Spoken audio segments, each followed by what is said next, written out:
Welcome back to the Geek Gospel. Happy Friday, everyone. We made it through the week.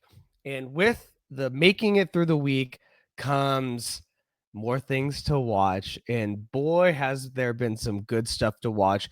We're going to get into all that. And we're going to get into some exciting and also sad, but maybe good news. I'm not sure. Would love to hear your thoughts. Apparently, Avengers Doomsday and Avengers Secret Wars are both delayed, both till December of their respective years. Apparently, Ballerina is getting great first reactions, but that's all Lionsgate is allowing to be released is positive reactions. We got a Street Fighter movie and a cast that's building up, and an Elden Ring live action movies in the works. We got a lot of good stuff. I'm Evan Bernstein, and I am so happy to be with you today. I was thinking about it yesterday. I'm so happy when we're recording and talking about this stuff. I love geeking out on movies, TV, the comic book movies, the comic book shows. And I love when you guys are here and a part of the conversation. So please subscribe, like, comment, be a part of the community. I want to hear from you guys. I want to hear your opinions. We don't always have to agree, but it's great to get someone else's perspective and would love for you to be a part of it. So that is my spiel. Let's get into what we've been watching. So I just started a show that dropped yesterday called Sirens. It is on HBO Max. Oh, I'm sorry. It's on Netflix. Sirens has been talked about for a while just from the cast. We have Megan Faye from White Lotus fame. We have Millie Alcock, Supergirl herself. Glenn Howerton from It's Always Sunny in Philadelphia, and Julianne Moore, one of the best actresses doing it, and of course, everyone's favorite guy on screen for a long time, Kevin Bacon. So the cast is stellar, and that was only to name a few. There's a ton of people in here, but I can't recommend this show enough. Sirens it's a dark comedy.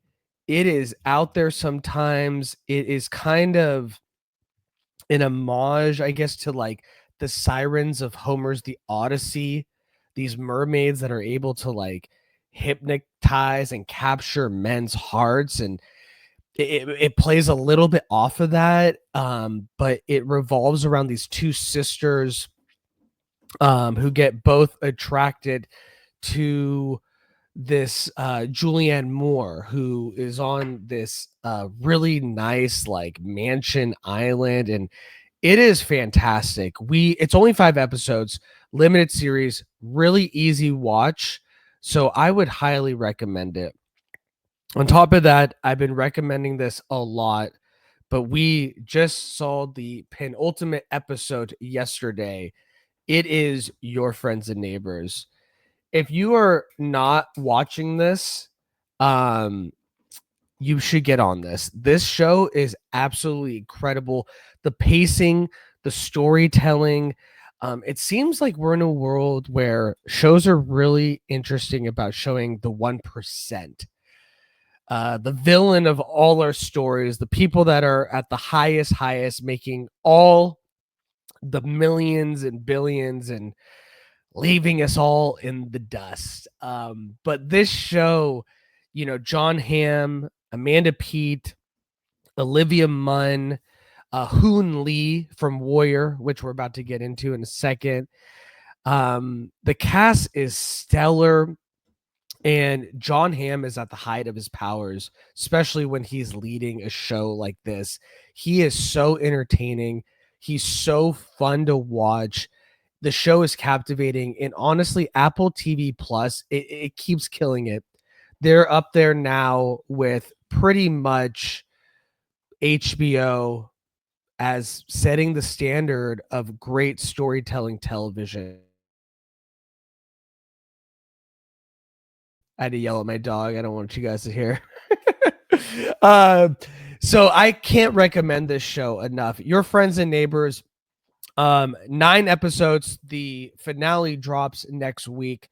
I would highly, highly recommend it. All right, guys, let's get into some fun stuff. First, I want to get into the world of John Wick. As you guys may or may not know, John Wick has taken the world by storm. Over the past 10 years, we've had 4 movies, and arguably each movie has gotten better than the last. It also has set a new standard for action films and action franchises, spawning, high octane action films, and the way the choreography is done, whether it's Nobody, whether it's Bullet Train. We've really seen John Wick changed the game in a lot of ways. And we got a view into John Wick's past in a lot of the movies of where he came from, where he was trained, what group he was a part of. And we knew about this ballerina movie coming out. And then we heard that Ana de Armas was going to be the ballerina, which is fantastic. Great actress, on the rise. Love her in everything she's done. Knives Out, that smaller role in the James Bond movie showed her action chops. Really exciting, really exciting to get her. Well, now we are very close to the movie releasing, and we are finally getting first reactions. However, it seems like these first reactions may only be positive because that's what Lionsgate wants you to see. This comes to us from comicbookmovie.com. They say the first reactions are mostly positive, and it sounds like Ballerina is a worthy addition to this incredibly popular franchise. Star Ana de Armas comes in for universal praise, and the action sequences are said to be top notch, but quite a few posts mention the story is lacking. Somewhat surprising, Keanu Reeves' appearance as John Wick is also said to be a bit detrimental to the movie overall. The response isn't exactly glowing across the board, but Lionsgate probably didn't need to worry too much about these social media reactions. Certainly not enough to send out the following email. I want you guys to look at this email real quick. So basically, they sent an email that was kind of telling of what they deemed necessary to put out to influence people that if we're going to do this, they cannot leave a negative response. So they say, we encourage spoiler-free enthusiasm across social starting May 22nd, 1 p.m. If you are planning to review the film, critical social sentiment and formal reviews are embargoed until Wednesday, June 4th. This is the day before they release. So let's see that again. If you are planning to review the film, so not spoiler-free enthusiasm across social media, but a review and critical social sentiment, that will not be able to happen until Wednesday, the day before the film is released. Yikes. So pretty much they are telling us that if you want to see if you want to review Ballerina and actually critique the movie, that can only come out the day before the movie. And so we did get a lot of great praise from it. And I guess they were able to fit in some stuff, like the stuff I mentioned with, John Wick appearing, maybe not being the best for the film, the story lacking a little bit. I guess there was some wiggle room, but I guess you can't be too critical. And Lionsgate put out this warning just in case. So trying to save the movie before it starts, before people really review it. So it's quite interesting. I haven't seen a studio come out and say, don't review us too much until the day before the movie. Say glowing things, please. You can say positive things, but if it's too critical, You can't do it till the day before the movie drops. That is kind of interesting to me. But let's take a look at what people are actually saying. So this person says, immediately the story is a little shallow, but if all of you want to see is Ana de Armas kill enough assassins to fill a small European village, then Ballerina is a bloody, badass good time with action as intense and as inventive as you'd expect from the John Wick franchise. Ana de Armas kicks all kinds of ass, and Ballerina has a knack for dispatching her many enemies. I've seen Ballerina, and the action lives up to John Wick name. Highly explosive, engaging. Ana de Armas sure does know how to creatively use a grenade. Ballerina is hands down one of the top 3 in John Wick franchise. The action doesn't stop until the credits roll. Ana de Armas is that girl. The incredible fight sequences stole the show. Love how the film didn't need Keanu to carry it. It was a force on its own. And it goes on and on. It goes on and on. So apparently, Ballerina's first reactions are positive. And that's all Lionsgate wants you to see is the positive reviews. So it's interesting. It's good sign that at least, what they're saying is positive with a little bit of, did they need John Wick? But it doesn't seem like it took away from the action of the movie. And that's why we are going to these kind of movies, is for the action. So let me know what you guys think. Do you think that it is a good look on Lionsgate to encourage only positive social media posts when it comes to the first reactions of Ballerina?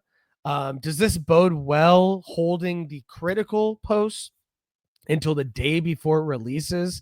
Does that mean the movie might not be as good as these positive reviews are saying?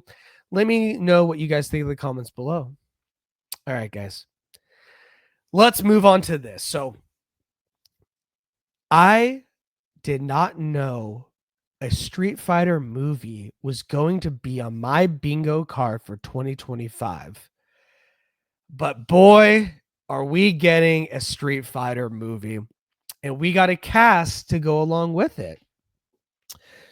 I grew up in the 90s. I grew up when Street Fighter was led by Jean-Claude Van Damme. And that movie bombed. But as a kid, I was fascinated by that movie. I grew up playing Marvel vs. Capcom. I played Street Fighter in the arcades. I mean, it was one of the biggest games of all time.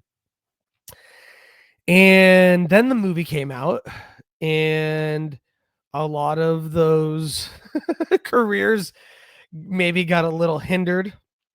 I think Kylie Minogue, the singer, was trying to take off with a career, and unfortunately she chose Street Fighter to do that, and it didn't go the way she planned. Raul, Julia, who plays Bison, he is famous from the Addams Family. He was fantastic. Ming-Na Wen as Chun-Li. So it didn't miss on a lot of the casting, I would say. However, 4.1 and 34 Metascore on IMDb, not good. And so when were we going to get another Street Fighter? We've gotten Mortal Kombat. We've gotten a ton of video games like the Sonic movies and Mario that have boded very well recently in the box office. And so maybe it's time to get a new Street Fighter.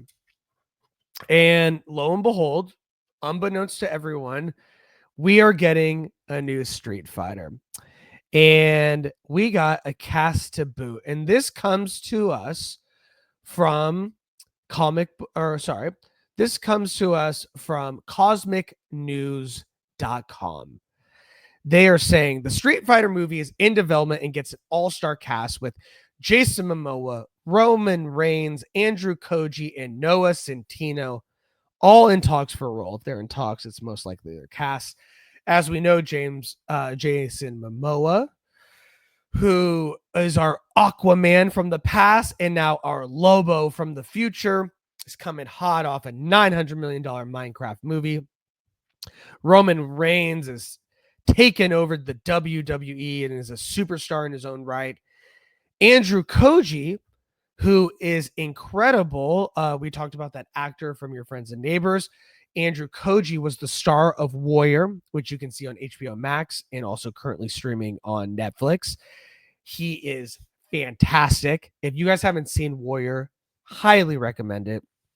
And he played Storm Shadow in G.I. Joe's Snake Eyes. I think it might have derailed his career a little bit, but he is fantastic. And then we have Noah Centineo, who, was Adam Smasher in Black Adam, recently starred in Warfare, and led his own Netflix series in The Recruit. And it seems like we have the director from the movie Bad Trip, Kaito Sakurai. Sorry if I butchered that name. He also directed the Twisted Metal series with Anthony Mackie. And Legendary recently acquired the exclusive film and TV rights to the franchise. However, there is no release date yet. So we are getting a Street Fighter movie, and the cast is pretty stellar. Street Fighter movie, Street Fighter. Fighter. What does that mean? Good fights. We need to have great fights. Who's the choreographer? That's what I want to know, because that's how you get good fights in a movie. So who are these guys playing? I believe Jason Momoa is in talks to play Blanca. And then Andrew Koji is in talks to play Ryu, the titular Street Fighter. And his partner, Ken, is potentially being played by Noah Centineo. Of course, nothing is confirmed as of now, but this is what it's looking like. And then Roman Reigns is going to play Akuma, the powerful fighter driven by dark energy. Akuma is the younger brother of Goken, who is Ryu and Ken's master. So it seems like there's all these connections, and it seems like there is a story to be told with these actors. So I'm excited. I mean, this could be good. This could be terrible. But as of right now, I think this is a stellar cast. I mean, Jason Momoa is huge actor. $1 billion movies in the box office. In the Supergirl movie, has the Chief of War TV series in Apple about the first king of Hawaii. This guy just keeps winning. And I think he's dating Bix from Andor. So winning in life and in movies. This guy is crushing it. Roman Reigns is on top of the WWE world. Andrew Koji is an upcoming superstar. You've heard it here first. Don't believe what Snake Eyes tells you. This guy is fantastic. Martial arts is great. It's realistic. He does a lot of the stunts. And then Noah Centineo, everyone loves this guy. I mean, what is it? For All the Boys, or To All the Boys, I think, in Netflix. He's charming as hell. And I think him and Andrew could have great chemistry. So the cast is there. Is the story there? That is the biggest question. I mean, as we've seen, with Mortal Kombat, you can have some good fight scenes, but if the story isn't there, it's not going to land. So I really think it's not just about the fights. Like, the fights have to be amazing. This is Street Fighter, but the story needs to be good. And this is being written by Dalen Musson, who, let's talk about it. Captain America Brave New World, The Falcon and the Winter Soldier staff writer, Iron Sky, The Coming Race, and see what I'm saying, the Deaf Entertainers documentary. So not the biggest run. I guess he's also acts sometimes too. So not the biggest run, but you never know. I mean, those are big studio projects. It seems like they like him. They give him a shot. Who knows? This could be it. they could get another writer. I mean, there's no release date. So if this is being filmed within this year, potentially we're looking at a 2027 release date, most likely. So it could get another writer, could go through different rewrites, but it seems like it has 4 potential leads to champion this movie. So let me know what you think. Are you guys excited about a Street Fighter movie? Does this cast give you any excitement? Have you seen Warrior? If you haven't, you need to see Warrior. I cannot recommend enough. 3 seasons, takes place in, the late 1800s, San Francisco, Chinatown. It is fantastic, but this is a Street Fighter segment, not a Warrior segment, unfortunately. So let me know what you think. Does this cast excite you about a Street Fighter movie? Does this director excite you? Shoot down your comments below. Thank you very much. Okay, guys. Our next topic is pretty big, and I have a lot of questions about it. As we know, the last phase of Marvel's MCU has not been the strongest. We've gotten some good movies. Thunderbolts, fantastic. Definitely back to the expectations of the MCU. Guardians 3, Spider-Man No Way Home. There's been a good amount. So there's been a couple, I would say. But we knew Kang Dynasty was supposed to happen. All the drama happened there. Doomsday is now coming. They got our boy RDJ back as the titular Doomsday. Titular. Great word. I'm going to keep using it. And we got the Russo brothers back. And Marcus or McFeely, I forgot, one of the writers of arguably the best films of the MCU. So we were on the right track, it seemed. And this bad boy was supposed to come out in May of 2026. Doomsday. Secret Wars, May of 2027. However, it is being reported now that Marvel Studios has officially delayed Avengers Doomsday and Avengers Secret Wars. And this comes to us from comicbookmovie.com. Release date delays rarely make for fun reading, but as the end of the multiverse saga nears, we now know the 2-part finale is coming later than expected. Disney and Marvel Studios have announced that Avengers Doomsday has been moved from May 1st, 2026 to December 18th, 2027, as well as Secret Wars now opening in December 17th, 2027 from its May 7th, 2027 release date.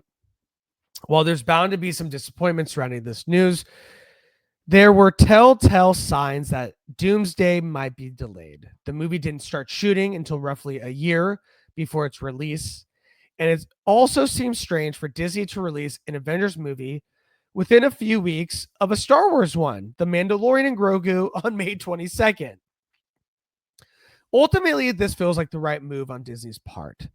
This gives both movies more time to shoot, increase the odds of more actors being able to appear, Tom Holland Spider-Man, for example, and vastly extends all important post-production time. It also has been confirmed that an untitled Marvel movie has been removed from the February 13th, 2026, while November 6th, 26, and November 5th, 27, which were previously bookmarked for MCU titles, have been amended to untitled Disney films.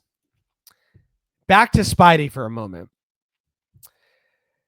This means Spider-Man Brand New Day no longer opens between Doomsday and Secret Wars when it swings into theaters July 2026. The odds of it being a straight level adventure have just gone absolutely not.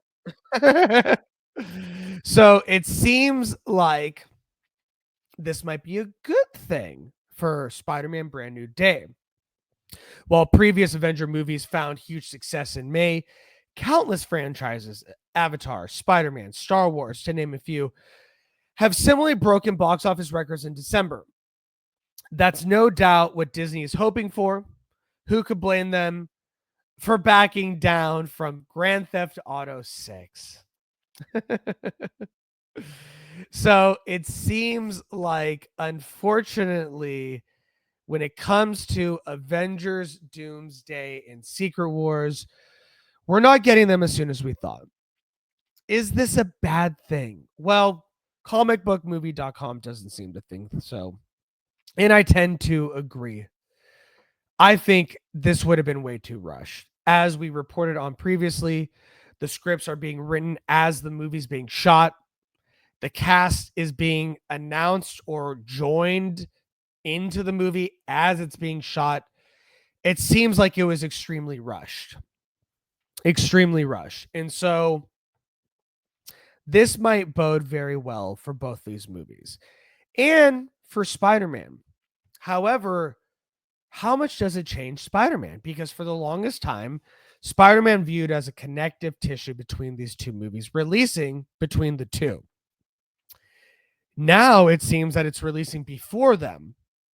It could have connective tissues towards the end, but maybe it bodes a little bit well for Spider-Man, like CBM was saying, where this doesn't have to have any ties to the Avengers, that this can really be a standalone Spider-Man movie, and then maybe in a post-credits or at the end, then it can tie into Avengers, and then Tom Holland can be in Avengers Doomsday.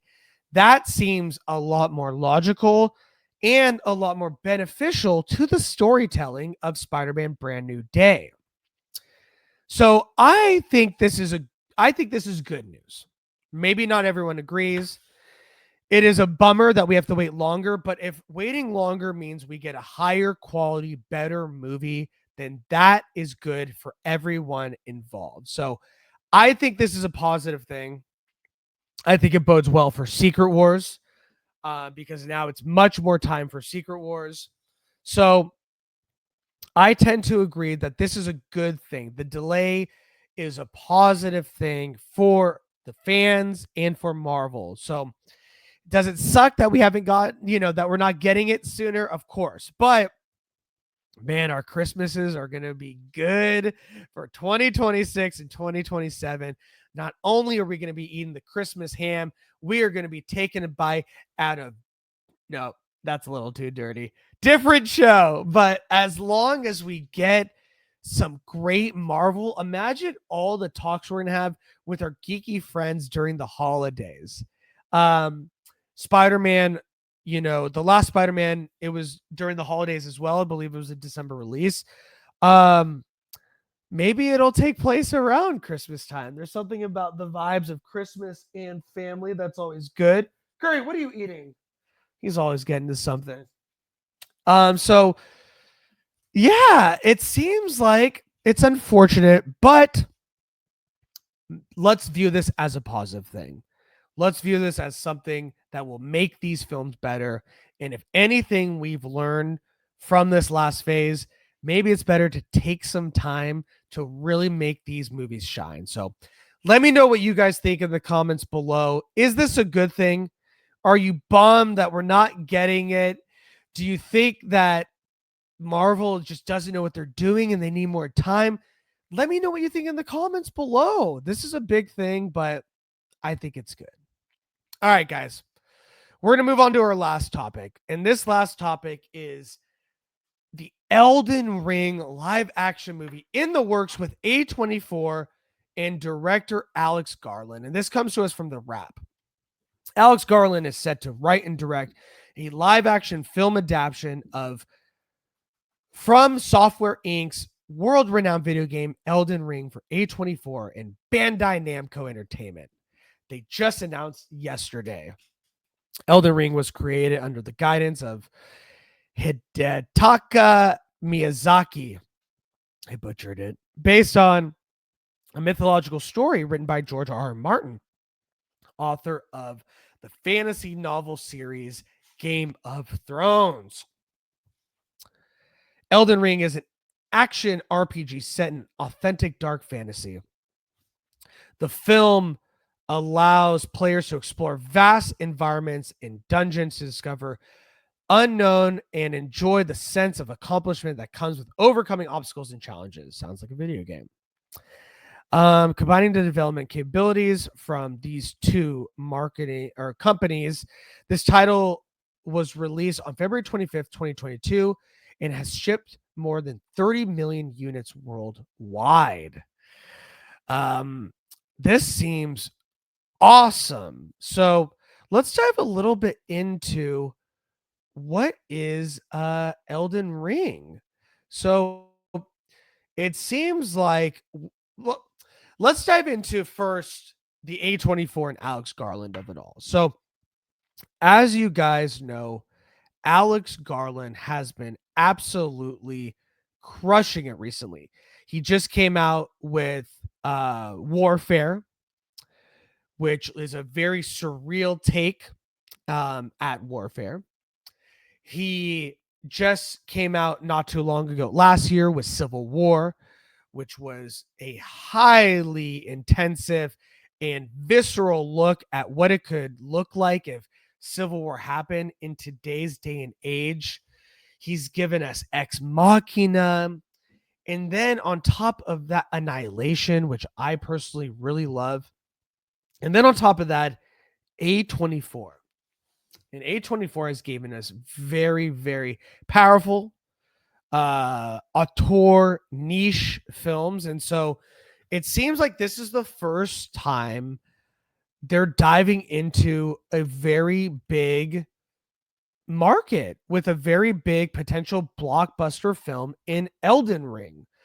So I think this sounds really exciting with A24 finally dipping their toes into something like this with this type of director, the way that he films, the visceral moments that he puts into his movies and the shots that he makes.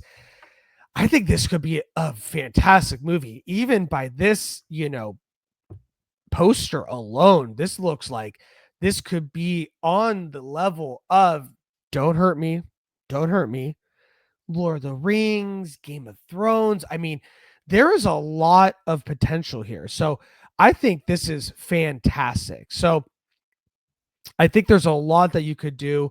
I mean, Elden Ring is a high paced adventure fantasy game. I could read the plot. It seems like it's a little long and all over the place, but it seems like there's a lot of story that you could work with. So I think this sounds exciting. This is a fantastic director. This studio really lets directors dive deep into their vision and let them do what they want to do. So in regards to like a big sprawling fantasy blockbuster like Elden Ring with this director at the helm and A24 saying, do the damn thing, go ahead and do you and make this great.